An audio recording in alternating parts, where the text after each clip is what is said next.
السلام عليكم. لا تنسوا الإعجاب بالفيديو والاشتراك في القناة تشجيعا لنا لنستمر بنشر المزيد إن شاء الله.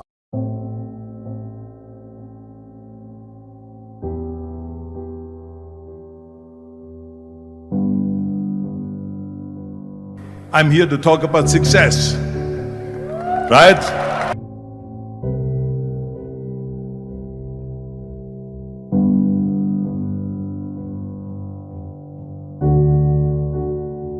Now let me get right away to the first rule of success. The first rule of success is to have a vision. You see, if you don't have a vision of where you go, and if you don't have a goal where you go, you drift around and you never end up anywhere. It's like you can have the best ship in the world, you can have the best airplane in the world. If the pilot or the captain doesn't know where to go, it would just drift around. It would not end up anywhere, or most likely in the wrong place. So I was very fortunate that I stumbled onto my vision. I mean, as you know, I was born in 1947 in Austria after the Second World War. And I didn't really like Austria when I grew up. I couldn't wait to get out of there. I couldn't see myself becoming a farmer or a worker in a factory or anything like that. Even though my parents wanted me to stay there and have a normal life. My father wanted me to become a police officer like he was. My mother wanted me just to stay there and marry a girl and have a bunch of kids. But that was their vision, not mine. My vision was totally different. I felt that I was born for something special, for something unique, for something big. So I was searching. Then one day I went to school. I remember I was 11 years old, and they showed a documentary about America. And all of this stuff, and I said to myself, that's where I want to be. I don't want to be around here with these little farmhouses and these little buildings, and everything is old. I want to be in America. But now the question was just, how do you get to America? In those days, it was a very expensive trip. It's not like today. So again, I was very fortunate that one day after school, I walked by a store in Graz. And it was the only store that really sold kind of American stuff. So I went inside and I looked around and I looked at this stuff, and then I saw a magazine. I saw a bodybuilding magazine that had Reg Park on the cover. Reg Park was then a 3-time Mr. Universe. And I saw him on the big screen as Hercules. And on the cover it said, how Reg Park, Mr. Universe, became the Hercules star. So I looked at the cover and I said to myself, I got to get this magazine. So I bought the magazine, I took it home and I read it over and over from the front page to the back. It had everything in there, how he trained, how he was working out in Leeds, England, in a factory town, how he worked out every day for 3-4 hours and became the strongest man of Europe, and how he won Mr. Europe, Mr. Great Britain, and then eventually Mr. Universe. And how he won the second Mr. Universe and the third Mr. Universe, and how he was discovered to play the starring role in Hercules. I read that and I said to myself, wow, this is the blueprint for my life. This is exactly what I want to do. I want to become a bodybuilding champion just like Reg Park. I want to get into movies just like Reg Park. And I want to make millions of dollars and be rich and famous just like Reg Park. Do you know how great it felt that I knew where I was going? Imagine the majority of people don't know where they're going. I knew where I was going. So it was just a question of how do you do it? I was so relieved. Because when you have a goal, when you have a vision, everything becomes easy. So I knew where to go. So people always ask me, when they saw me in the gym in the pumping iron days, they said, why is it that you're working out so hard? 5 hours a day, 6 hours a day, and you have always a smile on your face. The others are working out just as hard as you do, and they look sour in the face. Why is that? And I told people all the time, I said, because to me, I'm shooting for a goal. In front of me is the Mr. Universe title. So every rep that I do gets me closer to accomplishing that goal, to make this goal, this vision turn into reality. With the age of 20, I went to London and I won the Mr. Universe contest as the youngest Mr. Universe ever. And it was because I had a goal. And this is no different than anything else, what I'm talking about. This is not just about bodybuilding. It was the same in acting. And the same thing is also in politics. I remember that in politics, I had a very clear vision that I will be the leader of California. This is as far as I could go because I was not born in America, so I could not run for president. So being the governor of the 5th largest state was for me really the ultimate title, the ultimate accomplishment in politics. So even though people came up to me and says, why don't you go and run for something smaller, you're never gonna make it. I ran for governor and then 2 months later I became governor of the state of California. Again, because I had a very clear vision what I'm gonna do with California. So let me tell you something, visualizing your goal and going after it makes it fun. You got to have a purpose no matter what you do in life. You got to have a purpose. So that's rule number 1, have a vision.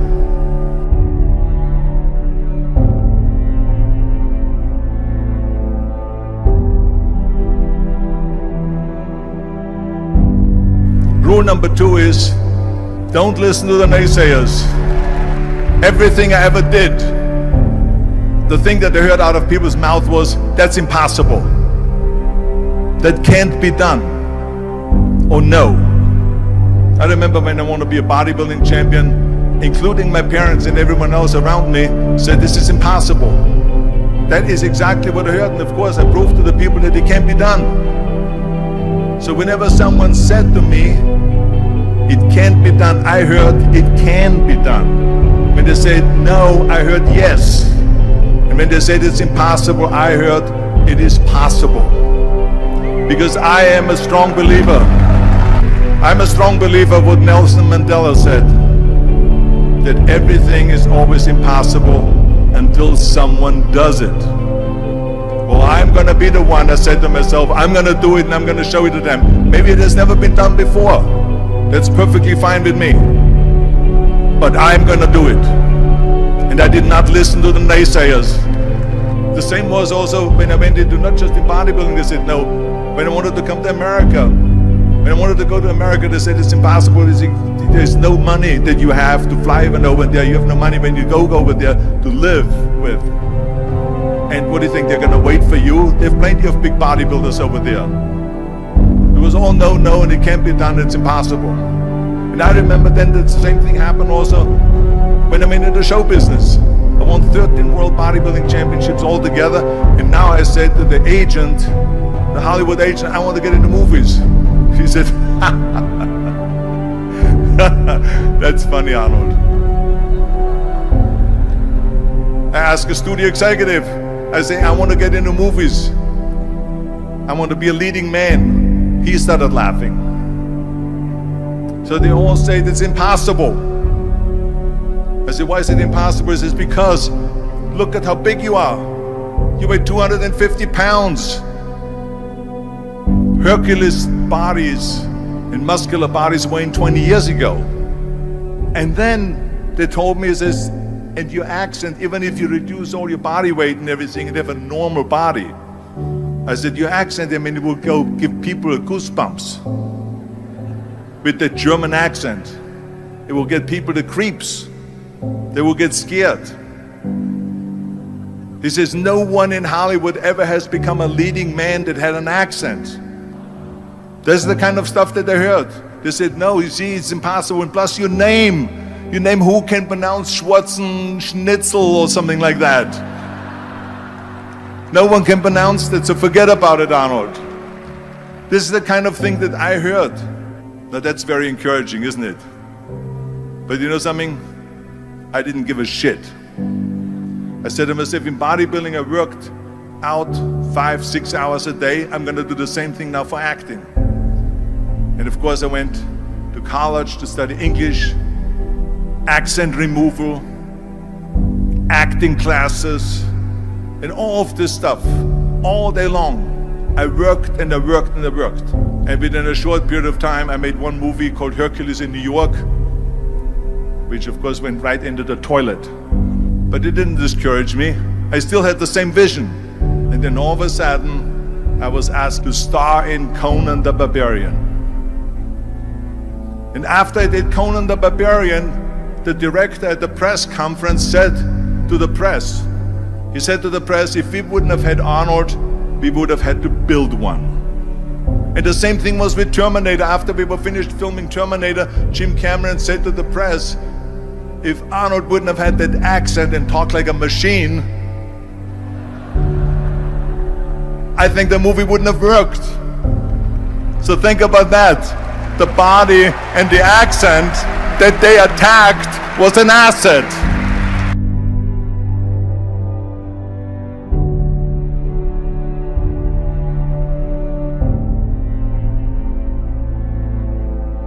And the next thing, the third point that I'm going to make to you is work your ass off. There is no magic pill. There is no magic out there. You cannot get around. You have to work and work and work. And it drives me crazy when people say they don't have enough time to go to the gym for 45 minutes a day and work out. Or to do something for 45 minutes to an hour a day to improve. If it is physically improve or if it is mentally to improve. Imagine you read 1 hour a day about history. How much you will learn after 365 hours in 1 year. Imagine if you will work on the business, on some business that you want to develop every day for an hour. Imagine how further along you will go and get. So it drives me nuts because we have, when people say we don't have the time, we have 24 hours a day. We sleep 6 hours a day, so that gives you still 18 hours. So there's someone shaking their head out here in front to say probably, I don't sleep 6 hours, I sleep 8 hours, right? Or just sleep faster. So we have 18 hours a day. The average person works around 8 to 10 hours. So let's assume it's 10 hours, so we have 8 hours left. Then you travel around an hour a day, maybe 2 hours a day. So now you have still 6 hours left. What do we do with the 6 hours? Then we eat a little bit, then we schmooze a little bit, talk a little bit to people and all that stuff. But you can see how much time there is available if you organize your day. So you got to work hard. I mean, let me tell you something. When I went to America, I went to college. I went and worked out 5 hours a day.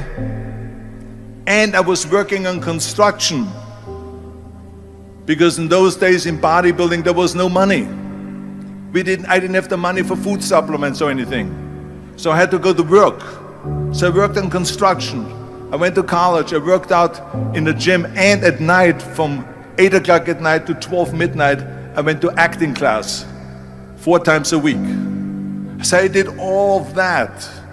There was not one single minute that I wasted. I became very friendly with Muhammad Ali in the 70s. And Muhammad Ali worked his butt off. And I saw it firsthand. And I remember that there was a sports writer that was there in the gym when he was working out and he was doing sit-ups. And they asked him, how many sit-ups do you do? And he said, I don't start counting until it hurts. Now think about that. He doesn't start counting his sit-ups until he feels pain. That's when he starts counting. That is working hard. And so you can't get around the hard work. It doesn't matter who it is.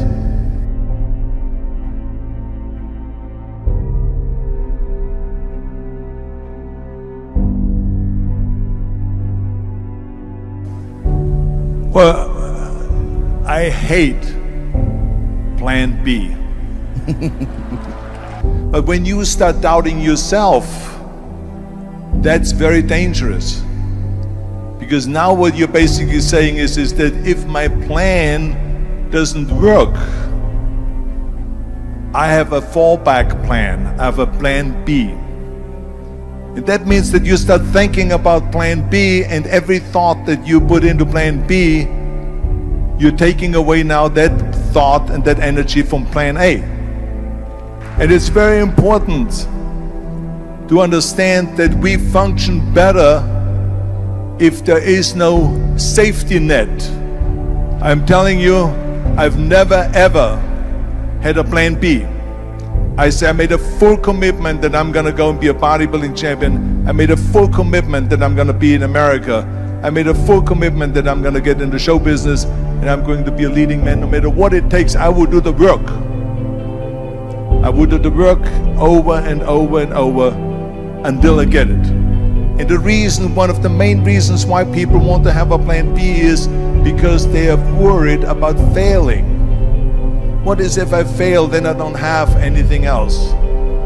Well, let me tell you something, don't be afraid of failing, because there's nothing wrong with failing.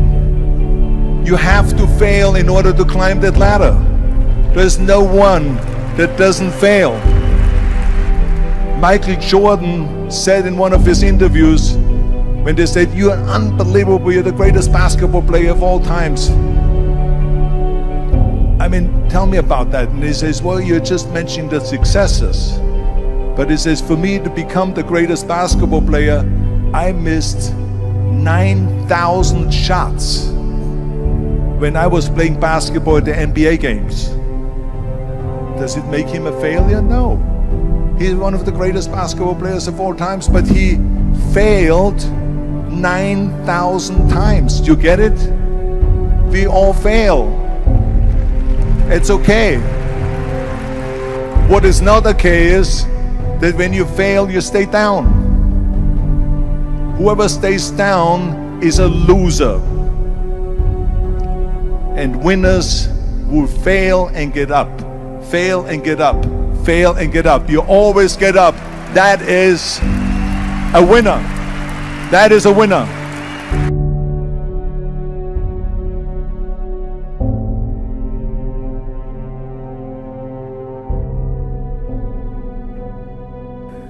This is one of my 6 rules to success.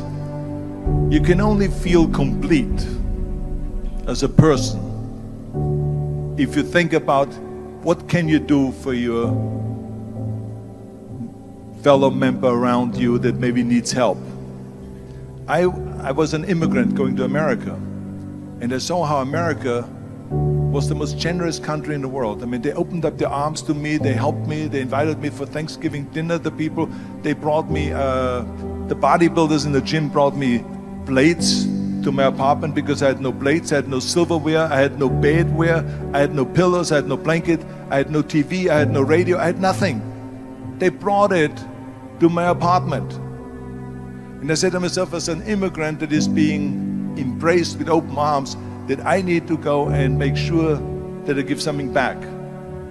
And this is when I started feeling obligated, and I said to myself, so what can I do? I'm a bodybuilder, what can I do? Well, then I realized, when I saw Special Olympics, that I can help and train Special Olympians. And so we started getting involved in Special Olympics, and in no time, I proposed to them to start powerlifting in Special Olympics. And it became the #1 sports in Special Olympics, powerlifting. They always have a packed hall of 5,000 people. And I became the national trainer and the international trainer of Special Olympics. And I tell you, I felt so good. I felt better than winning a bodybuilding competition, going to one of their competitions and seeing 100 of those athletes from all over the world competing in powerlifting and being happy and being included and being felt that they're equal to all of us. It was the most unbelievable feeling, and this is why I got so excited about it that then after that, I started, going around to military bases in America and training our military personnel. Because in those days, bodybuilding and weight training wasn't popular. Now it is. Now when you go to Iraq, to Baghdad or something like that, and you see the American soldiers train, they have the biggest facilities. It's like this dome here. This is how big the training facilities are now. So I went from military base to military base to train the soldiers, and the sailors, the airmen, and all of them. The more I got into that, the more I realized how good it feels to give something back. And that's when my idea came about after school programs, because after school, when I traveled to all the schools to train students, I saw there was a huge gathering of students after the school was over outside the school. And I asked the school principal, what are all the students doing? He said to me, Arnold, you have to understand that 70% of the kids in our schools, they come from parents where 70% of the parents are both working. So therefore there's no one there picking them up. So that's got me the idea to start after school programs, to keep those kids in school while the parents are working and to offer them homework assistance, tutoring, sports and fitness programs and arts programs, music and painting and so on. And it became a huge success. Then, of course, when 2003 happened, where there was a governor's race in California, I said to myself, now is my chance to jump in there and to really give everything. And people said to me, says, are you crazy to run for governor? When you're governor, he says, you cannot go and make movies anymore. I mean, I know that you can't run the state and make movies. Of course not. He says, well, you would lose all these millions of dollars. I mean, you're getting 20, 25, $30 million a movie, you will lose that. I say, I don't care. I say, all the money that I made is because of America. My success is because of America. Everything that I've accomplished is because of America. I say, so for me now to give something back for 7 years and not to make money makes no difference to me. I say, I'm gonna do it. And I jumped in the end of the race and did it. And let me tell you something. I'm not poor because those 7 years I didn't get paid. I'm perfectly fine. And it made me feel good that I could give back to America.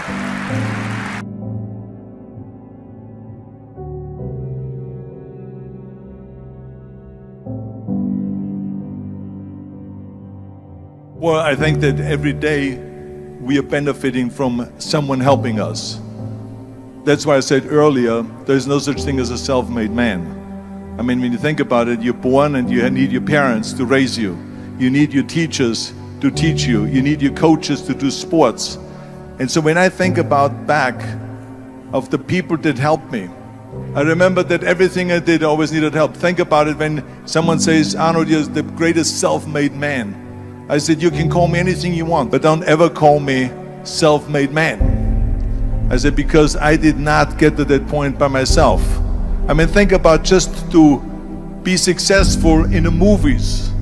The only one that makes you successful in the movie is the people that go to see the movie. So how can you say to yourself, made man, when you need millions and millions and millions of people all over the world to go and see your movie? So people, then the press looks at it and says, this guy is a big box office success. It's the people, it's you. Imagine if Jürgen and I both think that we're self-made people and this hall right now is empty. No one here. Do you think this will be a successful conference? No. Who makes it successful is not him and me, are the ones that make this conference a successful conference. So thank you, all of you, for being here today. You are the ones that is making it big. إن أعجبك الفيديو لا تنسى الإعجاب والاشتراك في القناة.